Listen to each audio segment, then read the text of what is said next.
This year, when the G20 meets in Bali, Indonesia, on November 15th and 16th, the world faces unprecedented challenges in human history. As President Xi Jinping recently emphasized, he called on all countries to uphold the common values of humanity, peace, development, fairness, justice, democracy and freedom, further mutual understanding, and form close bonds with other people. And he said, let us concentrate all our forces to face all kinds of global challenges.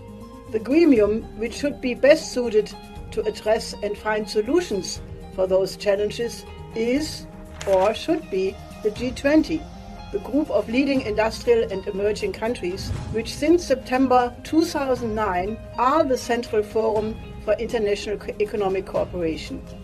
This was decided at the G20 summit in Pittsburgh by the heads of government in response to the financial crisis of 2008.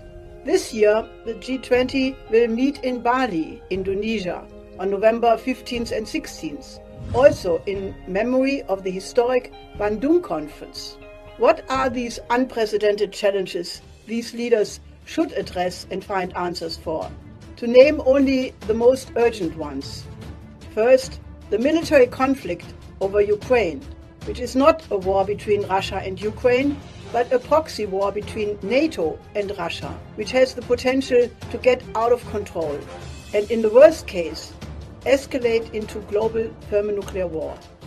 Second, we see an explosion of inflation rates, for which the war in Ukraine is only one aspect. The sanctions against Russia have completely backfired.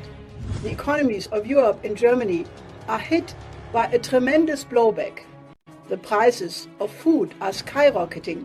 Energy prices are becoming unpayable.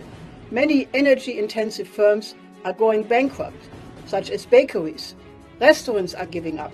More and more desperate people are taking to the streets. In France, in Belgium, in Holland, the farmers are radicalized. In Italy, tens of thousands are demonstrating against the war danger. In many German cities, people demonstrate to stop the sanctions, to reduce prices. More fundamentally, the policies of money printing by the central banks, the policy of the so-called quantitative easing, whereby they have pumped trillions of dollars and euros into the financial system, has created this inflation. One can see the clear correlation between the QE and prices going up. Third, for the energy price crisis, there are different factors.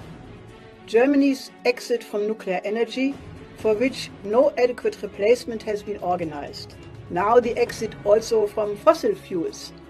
Then there has been a lack of investments in energy flux-dense energy types.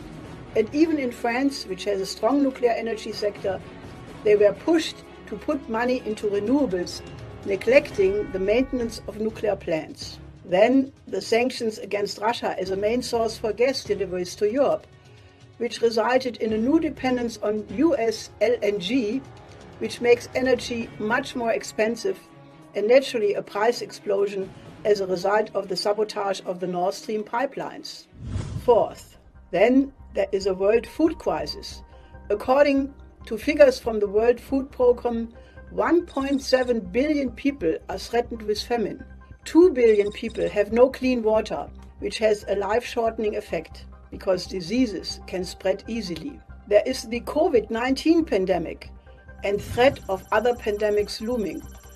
After almost 3 years of the pandemic, if one compares the statistics of deaths by continent or country, one can see a correlation between the different responses by the governments and the death rates, and the lack of modern health systems in the majority of countries around the world.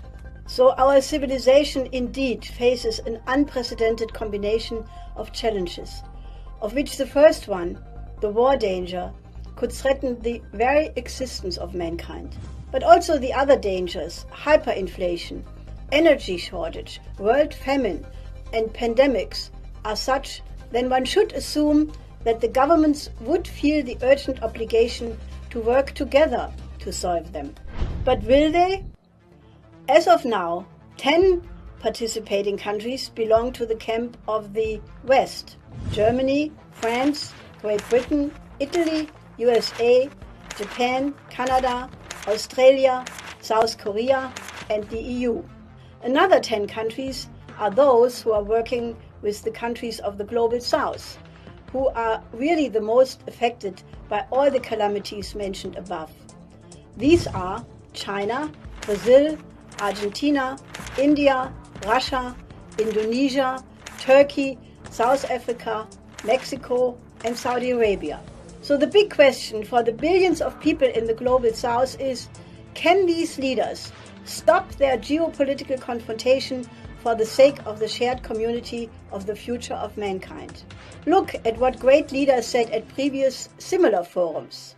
It is a new departure in the history of the world that leaders of Asian and African peoples can meet together in their own countries to discuss and deliberate upon matters of common concern.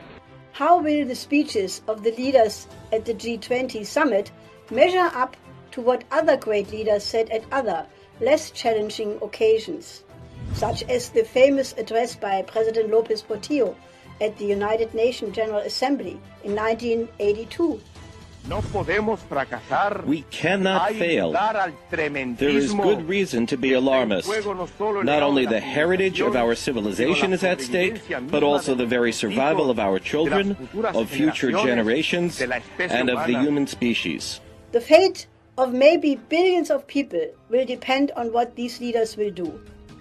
Hopefully, all of them, or at least a powerful group of nations, will agree on a joint program which will solve the existential challenges of humanity. To stop the war, a new global security and development architecture which takes into account the interest of every single country on the planet. To solve the financial crisis, agree on a new world economic order and a new credit system. To stop the energy crisis, end the sanctions and cooperate on energy security. To stop the world famine, double food production worldwide. To stop the spread of pandemics, build a world health system, a modern health system in every single country in the world. Let's hope that this moment of unprecedented challenges has found leaders that have the greatness to save humanity.